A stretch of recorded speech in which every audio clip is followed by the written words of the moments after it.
IPL 2026 సీజన్ను ఆరంభంలో తడబడుతూ మొదలుపెట్టిన సన్ రైజర్స్ హైదరాబాద్ జట్టు ఇప్పుడు వరుస విజయాలతో దూసుకుపోతోంది. మొదటి మ్యాచ్లో పరాజయాలు ఎదుర్కొన్న ఎస్ఆర్హెచ్ ఆ తర్వాత గేమ్ ప్లాన్ను పూర్తిగా మార్చుకుని విజయాల బాట పట్టింది.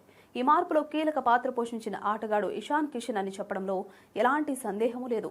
తాత్కాలిక కెప్టెన్గా బాధ్యతలు చేపట్టిన ఇషాన్ కిషన్ జట్టును సమర్థంగా నడిపించాడు. అనుభవజ్ఞులైన బౌలర్లు ఫలితాలు ఇవ్వకపోవడంతో యువ ఫాస్ట్ బౌలర్లకు అవకాశమిచ్చి జట్టులో కొత్త ఉత్సాహాన్ని నింపాడు. బ్యాటర్లు దూకుడుగా ఆడగా బౌలర్లు కూడా సమయానికి వికెట్లు తీస్తూ జట్టుకు మద్దతుగా నిలిచారు.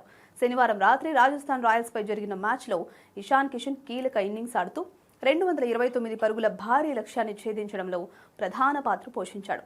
ఎడమ చేతి బ్యాటర్గా తన అద్భుత ఫామ్ను కొనసాగిస్తూ ప్రత్యర్థి బౌలర్లకు చుక్కలు చూపించాడు. రాజస్థాన్ రాయల్స్తో మ్యాచ్ అనంతరం ఇషాన్ మాట్లాడుతూ కెప్టెన్ ప్యాట్ కమిన్స్ పై ప్రశంసలు కురిపించాడు. కెప్టెన్గా ఉండడం తనకు సరదాగా అనిపించిందని, కానీ కమిన్స్ అద్భుత నాయకుడని అన్నారు. ఇప్పుడిక నేను నా బ్యాటింగ్, వికెట్ కీపింగ్ పైనే దృష్టి పెడతానని తెలిపాడు. అలాగే భయపడకుండా షాట్లాడాలని, పవర్ ప్లేలో మంచి ప్రారంభం ఎంతో కీలకమని తెలిపారు. అభిషేక్ శర్మ కూడా ఈ మధ్య అద్భుత ఫామ్లో కొనసాగుతున్నాడు. గత 3 ఇన్నింగ్స్లో 2 హాఫ్ సెంచరీలు, 1 సెంచరీతో ఎస్ఆర్హెచ్ విజయాల్లో కీలక పాత్ర పోషించాడు. ఈ ఇద్దరి ఫామ్ ఎస్ఆర్హెచ్ జట్టుకు పెద్ద ప్లస్గా మారింది. ప్రస్తుతం సన్ రైజర్స్ హైదరాబాద్ వరుసగా 4 విజయాలు సాధించి పాయింట్స్ పట్టికలో 3వ స్థానానికి చేరుకుంది. నెట్ రన్ రేట్ మెరుగ్గా ఉండడంతో ప్లే ఆఫ్స్ రేసులో బలమైన జట్టుగా అవతరించింది.